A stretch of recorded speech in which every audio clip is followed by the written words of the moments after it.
Awak dah ada pola original depan kan? Ini depan. Kalau tempahan satu-satu jangan straight ni tau. Awak buang 1 inci ni dia menyerong bawah. Ini buang. Kalau tempahan satu-satu dia akan cantik lah. Lepas tu nak jadikan dia pola belakang. Senang aja. Dia ada berbeza dalam 3-4 tempat je. Okey.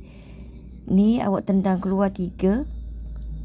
Lepas tu ini kalau front kan dia serong. Kalau pola belakang dia awak naik ke atas straight. Lepas tu bermula dari sini awak kira 4. Lepas tu ini condong ke bawah kan, awak naikkan 1.5. 1.5 dulu naikkan. Daripada titik 1.5 ni awak naik 4 juga, sama dengan orang ni. Serong, dia akan menyerong macam ni. Lepas tu ini yang awak tendang 3 tadi tu awak gereng, sambung macam tu. Ini follow je straight. Follow je ya. Lepas tu ambil cari lutut. Ni menyerong pergi. Sebelum tu awak 1 inci dulu sini. 1 inci. Sambung.